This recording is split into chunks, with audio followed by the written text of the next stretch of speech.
Bonjour, bonjour, cher peuple gabonais. Il est 9h47 ici, à Bois-Chambord. Nous sommes aujourd'hui le lundi 9 septembre 2024.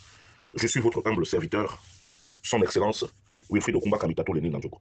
Ce matin, je vais déposer mes valises au Palais Rénovation chez son Excellence, Monsieur le Président de la Transition, chef de l'État, chef suprême des armées, président du Conseil supérieur de la magistrature, commandant en chef de la garde républicaine. Excellence, Monsieur le Président de la Transition, Monsieur Brice Clotaire Olivier Guéman veuillez me recevoir chez vous. Je sais qu'il est 8h48 au Palais Rénovation.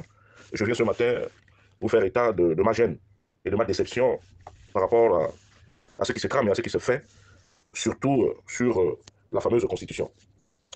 Monsieur Brice Clotaire Olivier Guéman, Monsieur le Président de la Transition, dans la vie, un homme doit toujours marquer son passage sur Terre.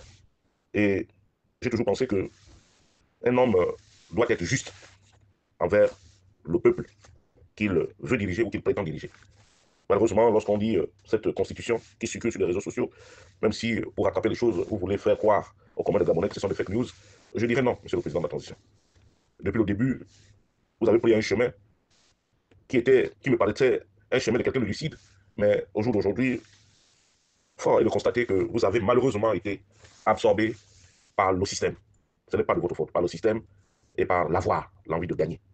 Vous êtes pressé, Monsieur le Président de la Transition. La seule satisfaction durant vos 12 mois, c'est qu'on a vu un frémissement des travaux. Mais est-ce que c'était l'objectif de la transition? Puisque tout ce que vous faites là, malheureusement, vous n'avez reçu mandat de personne, aucun mandat du peuple, et vous n'avez pas encore été élu sur la base d'un programme. Bon, mais qu'à cela ne tienne, c'est peut-être une stratégie bien huilée, mais qui semble vous rattraper. Monsieur le Président de la Transition, je dirais tout simplement qu'il faut revenir à des meilleurs sentiments. Pour moi, les meilleurs sentiments, c'est de proposer aux Gabonais une constitution qui puisse tenir la route.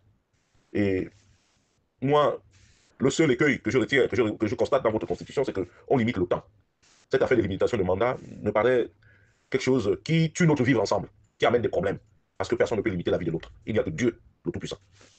C'est pour cela que je vous dirais très respectueusement qu'il faut ramener le mandat à 5 ans, au lieu de le mandat à 5 ans au lieu de 7 ans, et le laisser ouvert.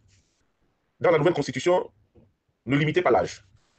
Ne limitez pas l'âge. Mais nous n'allons pas prendre quelqu'un qui soit sénile, puisqu'il y a des examens que l'on fait et tout. Moi, je pense que lorsqu'on prend part à un vote, autour de 18 ans, puisque la majorité au Gabon, c'est 18 ans, à partir de 18 ans, quelqu'un peut être candidat à une élection présidentielle et ouvrir, puisque nous sommes tous, une fois qu'on est candidat, on est soumis à des examens médicaux d'une extrême importance qui révèlent l'état de santé réel de chaque candidat. Et c'est pour cela que je dirais que si vous avez voulu faire œuvre utile, moi je pense, très respectueusement, Monsieur le Président de la Transition, que les médecins qui avaient été commis à la commission médicale de la dernière élection présidentielle devraient normalement se retrouver sur les barreaux. Mais vous avez laissé ces gens-là libres, parce que accepter qu'Ali Bongo soit candidat et mentir au peuple, ils ont violé lamentablement le serment d'Hippocrate. Donc, en principe, si vous continuez à laisser ces gens-là exercer la médecine, c'est que vous mettez en péril le peuple souverain. Vous mettez en difficulté le peuple gabonais dans son entièreté. C'est pour cela que, sans pour autant vous forcer la main, il n'est jamais trop tard pour bien faire. Je voudrais que ces médecins soient mis aux arrêts. Et l'autre chose, c'est que nous étions habitués à la Commission nationale autonome et permanente pour pouvoir gérer les élections. Là, vous avez récupéré les élections pour les mettre à la disposition du ministère de l'Intérieur. Or, vous savez, tout le monde est assujetti à celui qui te donne du pain. J'aimerais comprendre comment un ministre qui est dans votre gouvernement, que vous avez nommé, puisse se faire la rakiri en vous déclarant vaincu pendant le prochain scrutin. Ce sont ces genres de choses-là qui créent l'animosité. Il va falloir revoir cela. Et puis, il y a les pineux problèmes de notre vivre ensemble. Il y a le métissage, il y a les binationaux, il y a tout ça là, Monsieur le Président de la Transition. Si les grands États comme la France, même si vous direz que nous sommes un pays en voie de développement, si la France a accepté qu'un Hongrois soit président, soyons dans l'évolution du temps, dans l'évolution des temps. Aux États-Unis, on a vu un Noir d'origine kenyane devenir président de la République aux États-Unis. C'est vrai que nous avons maille à partir avec les étrangers, mais Feu le grand-maître disait toujours que celui qui vous apporte, celui qui vous apporte sa force de travail, apportez-lui en retour votre amitié. Mais ce que nous avons vécu sur Ali Bongo Ndima, c'était préparé.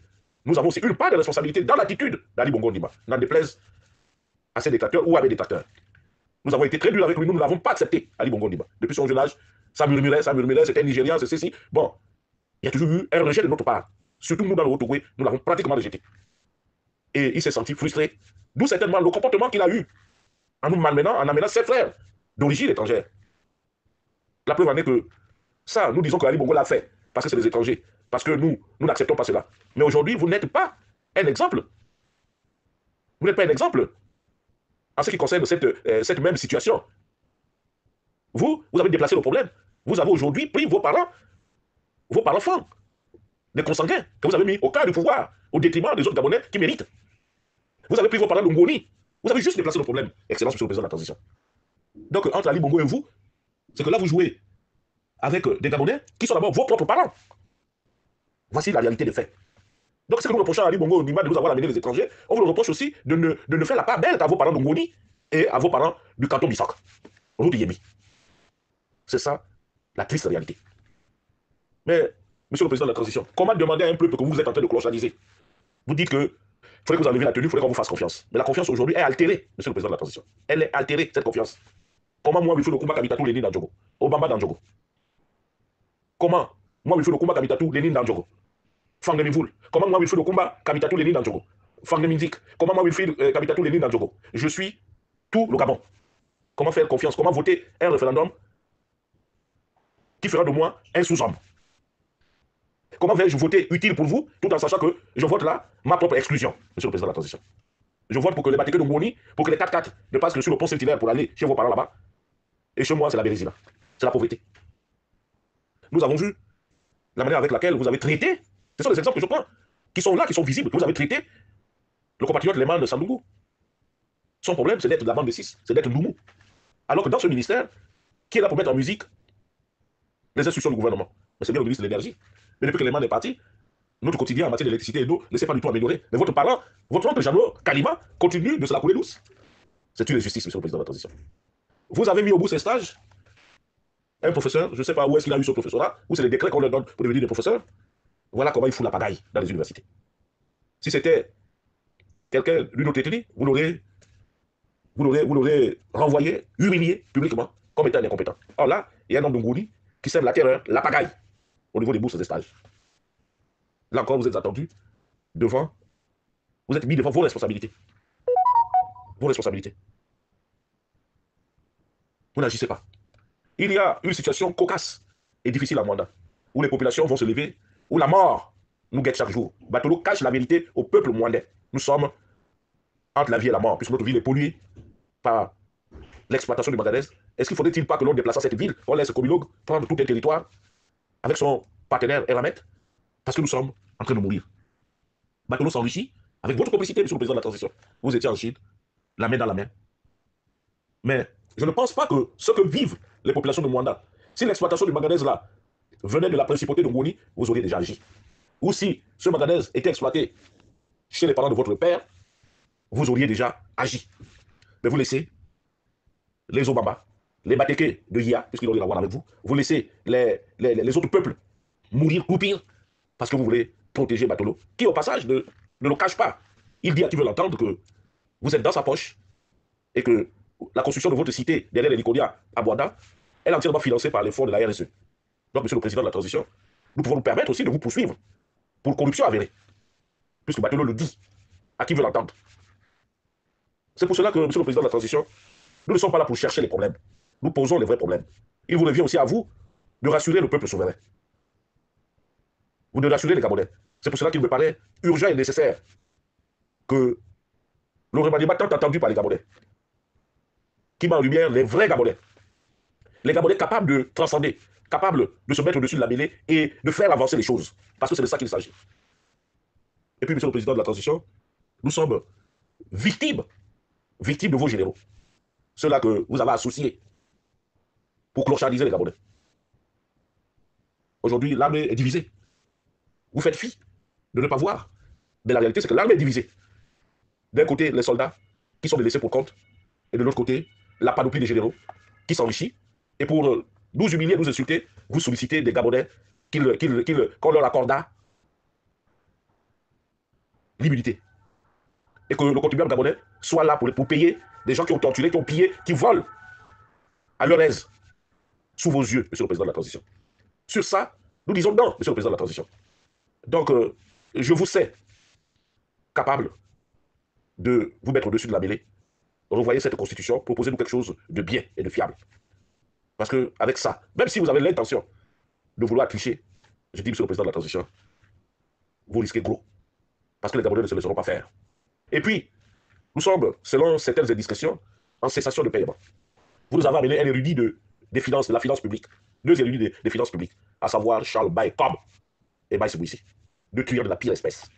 Mais qui, jusqu'à aujourd'hui, continuent de bénéficier de vos grâces. À quand leur départ du gouvernement? Parce que nous ne voyons rien, monsieur le président de la transition. Il n'y a rien. Il n'y a rien. Charles Baye Cobb était avec nous ici. Il était dans une maison pure, délabrée en Guinée-les-Bains. C'est celui-là maintenant qui peut se permettre d'aller offrir des groupes Caterpillar à la commune de Vidic. Monsieur le président, de qui se moque tant? Aujourd'hui, c'est Baye Sebouissi là, au cursus scolaire biaisé, qui racontait des chaînes de télévision pour raconter sa vie. Alors qu'il est margé à Olam. Il est margé à Olam. Donc un corrompu notoire qui vient de bousiller les finances publiques. J'espère aussi qu'ils auront le courage de publier, comme il a habitué le peuple gabonais, les recettes de ce bois. Puisque aujourd'hui, nous savons que les Gabonais ne travaillent presque pas, il n'y a pas de courant. Après 64 ans d'indépendance, nous sommes là encore en train de courir vers la fiabilité de notre réseau électrique, monsieur le président. Où est-ce qu'on va? Où est-ce qu'on va? Où est-ce qu'on va? Aujourd'hui, je vais lui dire que vous êtes en train de vous préparer pour aller à Franceville, soutenir les panthères des dentés. Vous voulez les résultats, ne vous préparez pas les résultats.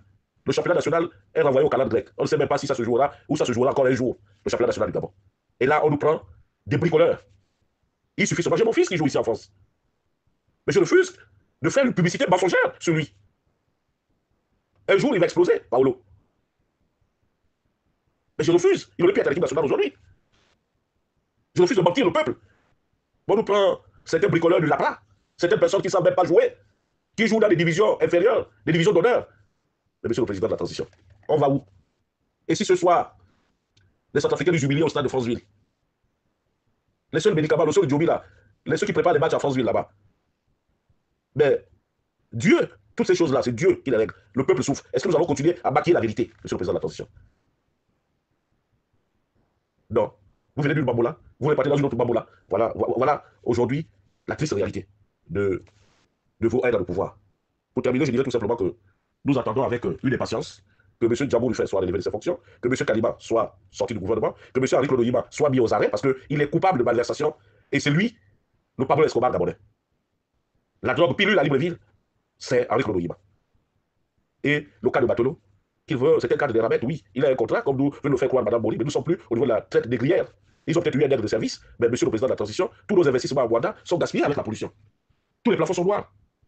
Batolo, c'est la coule douce, avec son gang. Donc, nous attendons de vous, Excellence monsieur le président de la transition, de la fermeté, de la rigueur et surtout de la justice sociale. Elle doit s'imposer à tous les dirigeants du Gabon, à tous ceux qui aspirent à diriger le Gabon. Or là, vous nous avez servi, depuis votre arrivée, qu'un chapelet d'égoïsme. Et l'égoïsme amène toujours son auteur dans les méandres de la vie. J'en ai terminé et je vous remercie très respectueusement d'avoir prêté attention à ce que je venais de vous dire. C'était Wilfried Okuba.